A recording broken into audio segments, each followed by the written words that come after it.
Thank you for reviewing the annual Child Abuse and Trafficking Reporting Requirements Employee Training. This training will review your role as a mandated reporter and the procedures related to reporting that are required by the district. Child abuse is mistreatment or neglect of a child that results in harm or injury. Child abuse is one of the traumatic events considered an adverse childhood experience. There are four types of abuse: physical abuse, which is injury inflicted upon a child with cruel or malicious intent. Emotional abuse is behaviors that are meant to control, isolate, or frighten. Sexual abuse is any sexual behavior or sexual act forced upon a child. And neglect is action or failure to act on the part of a caretaker which results in death, serious harm, abuse, or exploitation of a child. As mandated reporters, educators and other school staff must remain informed on the topic of child abuse. School personnel represent the largest professional resource for reporting suspected child abuse and neglect in Texas. There are warning signs to pay attention to: injuries at different stages of healing, missing hair, poor or changes in hygiene, lack of supplies, taking or hiding money or food, changes in attention, lack of response for medical, dental, or psychological care needs. All of these are signs that educators should notice. Sex trafficking is a form of sexual abuse that includes recruitment, harboring, transportation, provision, obtaining, patronizing, or soliciting of a minor for the purpose of a commercial sex act. Students who are isolated, experiencing homelessness or dysfunction within their family, students who lack social group or are emotionally distressed, or students struggling with substance abuse are at a higher risk of being trafficked. These warning signs are things that we should pay attention to if we see students in these situations.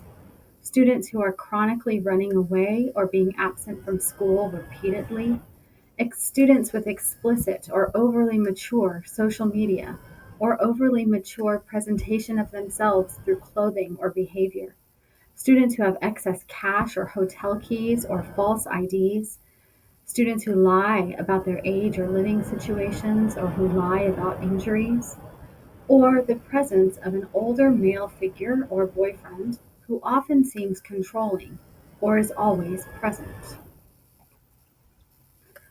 Again, in these situations, our greatest role as educators in keeping students safe from abuse and neglect is our job to notice the signs and changes in our students. When we notice, we might help a child who is confused or ashamed, unable to disclose the abuse, or who may not even know that what they are experiencing is abusive behavior.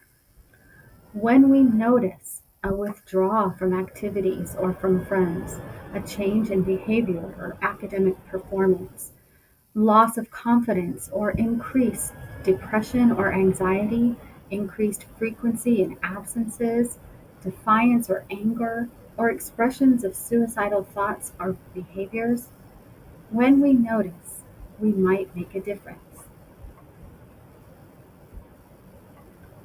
So, what should you do if a student shares something that worries you that they may be the victim of abuse or neglect? First, know that our role as educators is to report suspicion, not to confirm the abuse. Therefore, you do not need to investigate your worries. Try to remain calm.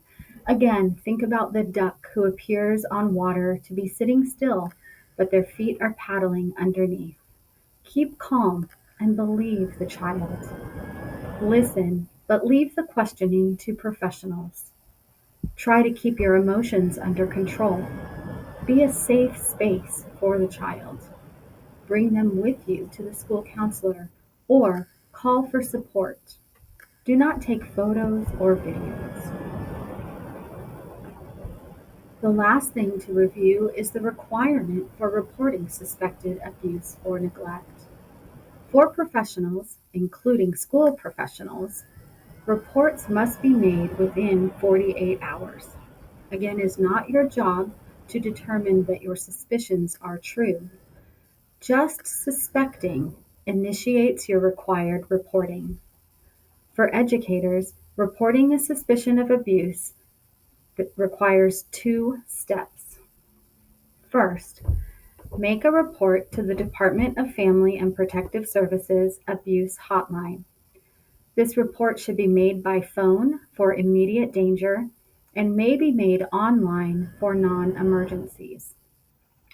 Second, send an email to your principal and school counselor with the student name, ID number, grade, and the DFPS reference number you received from your report. You do not need to write the details of the report in the email, just that you submitted the report on the following student.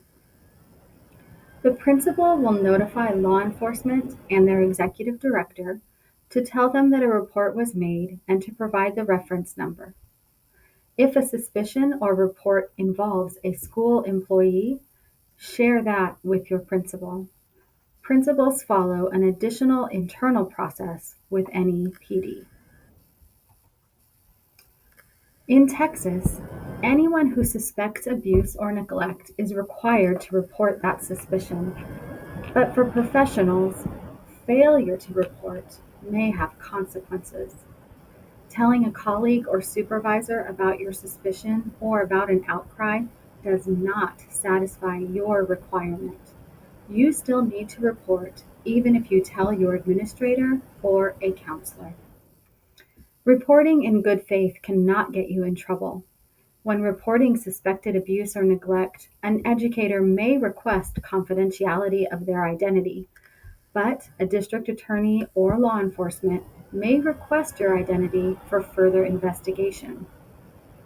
All reporters will be required to provide your full name, the school address, and a phone number. If you need support, your school counselors are here to help you navigate this reporting system. These resources are available for all school personnel to assist you in your reporting requirements or to provide support for you or members of your households.